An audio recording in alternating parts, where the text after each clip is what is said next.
Alright, let's take a look at that lap.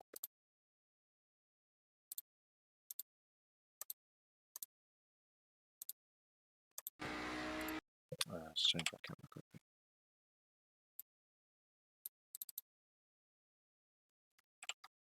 Okay, so heading down into turn 1.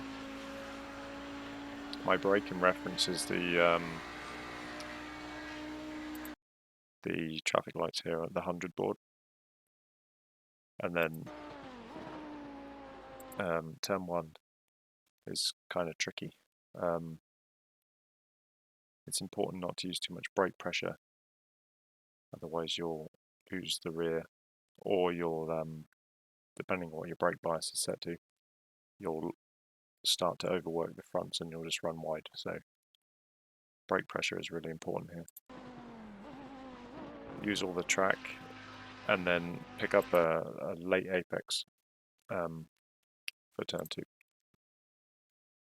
So you see I'm just picking up the throttle here, but I'm not at the apex yet, so I'm just picking up a little bit of throttle, and then my kind of reference for picking up the throttle is the end of the curb on the inside. It's just there, so that's when I didn't actually, a little slow picking up the throttle there, but depending on how well you nail the line, you can get on the throttle a little earlier than that.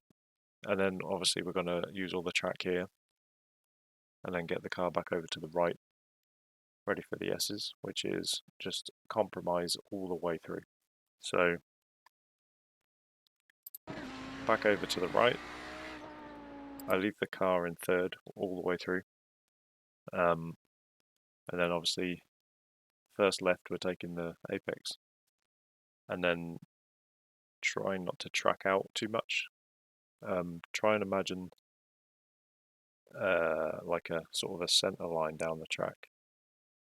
So as you turn left, you don't want to cross that imaginary center line before you get to the next turn, if that makes sense. So we're never sort of, this is the edge of the track as far as we're concerned. So again, don't track out past the halfway point in third through all of this. And then in the final right-hander, I mean, this left up here coming up is the only one that matters.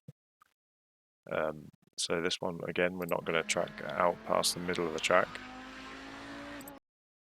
I don't find it super critical to get right over to the right, but you want to obviously open up the left as much as you can. But because it's not a simple apex full throttle corner, it's not super critical to do that. So then heading into the left here, just using a little bit of brakes to turn the car, and then all the track on the exit. There is this little bit of tarmac where the east course goes. You can sometimes use a little bit of that if you're really pushing it on a quali lap or something like that. And then I'm full throttle here. The car really wants to go to the right. That's all it wants to do. So you may need to lift a couple of times just to get the car rotating, or even drag the brake slightly. You see me just lift slightly to keep the car on the left, because you want to be on the left at the end of the turn. So then braking at the 75, and you can cut the first Degner, cut quite a bit of the curb there, but it does unsettle the car. So if you can do it consistently, then I would say do it. But if it's unsettling the car too much, then just aim for a normal apex that allows you to be more consistent. Because if you hit that gravel, it's game over.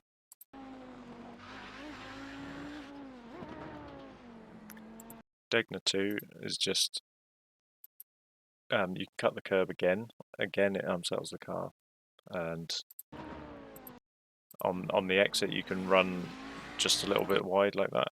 So I would say the off-track limit is probably the edge of the curb here. So as long as the center line of the car is to the right of it, you're fine. And coming up to the hairpin. Really great opportunity to overtake here. You can carry too much speed into the corner, so you basically just stay on throttle. Deliberately run the car wide to the left, go up somebody's inside. But the normal line would be to lift coming in to this corner, use a little bit of brake to help with the rotation, and then stay on the white line basically. And then braking down to, I was using second. I may use first on this lap. I was experimenting with both and I only did 10, 12 laps or so. But second is not that much slower and you don't run the risk of wheel spinning on the exit and firing yourself off of the track. So this is probably one of the hardest corners for the Audi. Basically, you need to maximize your track usage. So you're cutting the apex here. You can actually find it helps just to clip the grass ever so slightly because it pulls the car into the corner more. And then you can see I'm working the throttle here to keep the car from running off the track on the left. All the way out to the left and then back for the apex. And then again, trying to keep the car on the right hand side of the track.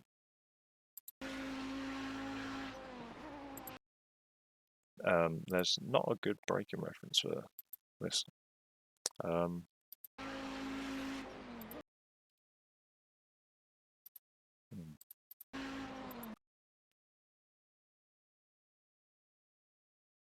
I guess I would say I'm braking when I've finished turning right, if that makes sense. So as soon as I can get the wheel back straight again, I'm on the brakes. And then you'll see that the key thing here is the really small amounts of brake pressure. You'll see that in every single corner. And just to get the weight forward but not take too much of the traction off of the front tires so they can do the most turning possible. And then here, down to third, take the apex and you can run up onto this curb a little bit. You can actually go a little bit wider than that. And then you brake really late for this corner. And it's a really, really late apex. You almost want to apex it at the end of the curb. I apex just a little bit before that. But basically, as kind of far around the corner as you can get and straighten up for the straight. Careful of the exit curb. If you run up onto this, beyond this, it's an off track and it's also quite bumpy. And then we're heading down to 130R, which is a challenge. So I'm up to fifth gear here, braking on the. I've lifted anyway, lifted on the 100, and then braking just after. Down a gear to get some rotation. I actually shift down a little bit too soon. You'll notice in the onboard that I hit the rev limiter quite hard. And then you can take a bit of the apex.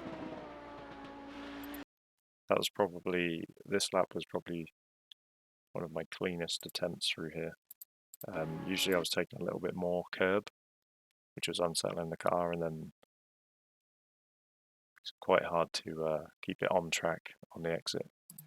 You can use the curb on the exit. There is a point where you go kind of a little bit too far and it sort of almost holds the car on the curb. I don't know if there's a little ditch or something that you can't really see from this angle. And then braking at the second marker here, or just before it in fact. So I'm at the like 125 marker. Yeah. I think that feels like the 100 when you're in the car, if that makes sense. You'll feel like you're closer to the 100, but yeah, it's actually the 125. And then second gear for the last chicane, I was trying first. Again, same thing as the hairpin, so you could maybe gain a tenth, but you run the risk of wheel spin on the exit, and because the track drops away, that can be quite dangerous. So also in the last chicane, you can take quite a lot of this curb, but I would say to stay off of this curb, because you see the way it unsettles the car there, and then you're fighting that all the way through the right-hander. Also, don't do this. Don't cut this. It's very tempting to do, but it's bumpy, and then you can see how it unsettles the car here, and I'm actually sliding all the way through the last corner, which is not ideal. But there you go, that's a lap of Suzuka.